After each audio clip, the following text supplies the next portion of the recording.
जय सिया राम साथियों। आज हम बात करने वाले हैं भारत के एक वनवासी जादव पायेंग। हाँ, तो हम आगे बढ़ते हैं।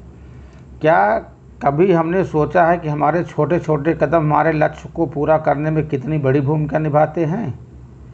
जादव पायेंग की यह आत्मकथा वास्तव में दिलचस्प और प्रेरक है, जो हमें बताती है कि जीवन में कुछ भी असंभव नहीं है। जादव पायेंग एक 60 वर्षीय किसान है। उनका 5 लोगों का परिवार है और वह उत्तर पूर्वी भारत में एक मामूली घर में रहते हैं। लेकिन आपको यह जानकर बहुत आश्चर्य होगा कि उन्होंने अकेले ही कुछ ऐसा किया जो हम सब के लिए तो प्रेरणादायक ही है, लेकिन हमारे आने वाली पीढ़ी भी उनसे बहुत कुछ सीख सकती है। एक पत्रकार के साथ साक्षात्कार के दौरान उन्होंने अपने जीवन की पूरी कहानी साझा की। उन्होंने पत्रकार को बताया कि जहां वह उस पत्रकार के साथ बैठे हुए हैं, वह जगह मोहगोर खूंटी भैंस सेट कहलाती है। यह जगह ऐतिहासिक रूप से बहुत ही महत्वपूर्ण है। 1826 में अंग्रेज़ों और बर्मा के बीच महान युद्ध, जिसमें प्रथम बर्मा युद्ध भी कहा जाता है, यहीं लड़ा गया था। 1965 और 1970 के बीच ब्रह्मपुत्र नदी में भयंकर बाढ़ आई थी और उस बाढ़ ने यहाँ पर भयंकर तबाही मचाई और अपने साथ सब कुछ बहा कर ले गई।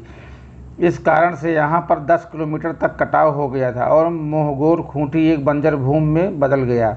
उन्होंने कहा कि जब वह 16 साल के थे, तब उन्होंने महसूस किया कि पेड़ पौधे सैकड़ों साफ सूखे के शिकार होकर मर रहे हैं। जंगल खत्म होने के कारण जानवर वहाँ से भाग रहे हैं और वहाँ धरती बंजर होती जा रही है। जादव पायेंग ने उस छोटी सी उम्र में, जब वह केवल 16 साल के ही थे, तो कुछ करने का निर्णय लिया।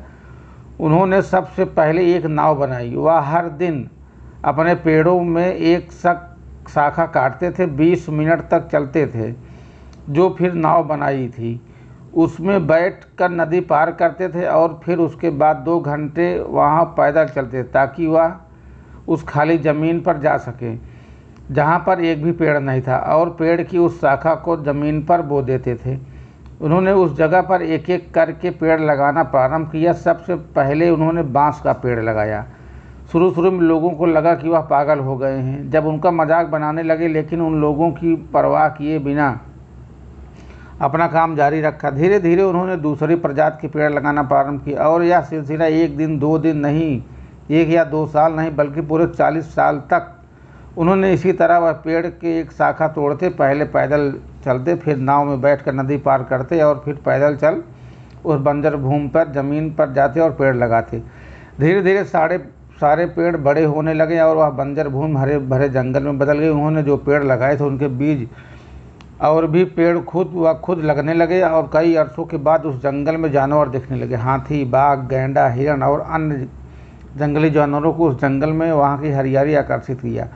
उन्होंने आगे बताया कि पेड़ पौधे होने के कारण वहाँ के वातावरण में बदलाव आने लगा और उनके लिए खेती करना भी, जीविकोपार्जन करना भी आसान हो गया। यह जानकर आश्चर्य होगा कि वह जंगल 550 हेक्टेयर में फैला हुआ है, न्यूयॉर्क के सेंट्रल पार्क से भी बड़ा है। 2010 में स्थानीय मीडिया ने जादव पायेंग के बारे में मालूम चला। वह धीरे धीरे यह खबर पूरे देश के लिए एक सनसनी खबर बन गई। लोग फॉरेस्ट मैन ऑफ इंडिया के नाम से जानने लगे। भारत के राष्ट्रपति ने उनको बुलाकर बधाई और पुरस्कार दिए। अब देश और विदेश में उनको वातावरण और जलवायु परिवर्तन बोलने के लिए आमंत्रित किया जाता है। वह एक साधारण किसान से लाखों लोगों के लिए आदर्श बन गए। 40 साल बाद भी वह नियमित रूप से पेड़ लगाते हैं, लेकिन अब उनका अगला लक्ष्य थोड़ा सा अलग है। अब वह पेड़ कैसे लगाए जाए पर एक किताब लिखना चाहते हैं। यह किताब वो अपने दोस्त के साथ मिलकर लिखना चाहते हैं, क्योंकि उनका मानना है कि अगर हम बहुत कम उम्र में बच्चों को प्रकृति के महत्व के बारे में शिक्षित करते हैं, तो उन्हें कम से कम उम्र में ही बीज बोना और पौधे लगाना और पर्यावरण के प्रति जिम्मेदार होना सिखाते हैं, तो हम पर्यावरण से संबंधित बहुत सारी समस्याओं का समाधान अभी भी कर सकते हैं और इस संदेश को अधिक से अधिक फैलाना चाहते हैं। आज भी वह यह कहते हैं कि मैं कभी नहीं रुकूंगा, और वह हम सब के साथ केवल एक संदेश साझा करना चाहते हैं कि यदि हम कुछ अच्छा करते हैं और उसके लिए हम बहुत लंबे समय तक प्रतिदिन थोड़े थोड़े कदम बढ़ाते हैं, तो आज नहीं तो कल हम कुछ बड़ा कर जाएंगे, कुछ ऐसा जो दुनिया को बेहतरी के लिए बदल देगा। ध्येय की प्राप्ति की ओर बढ़ाया गया प्रत्येक छोटा कदम हमारी इच्छा शक्ति को अधिक दृढ़ बनाता है। जय सिया राम, सीताराम। वीडियो अच्छी लगी हो तो चैनल को सब्सक्राइब जरूर करें।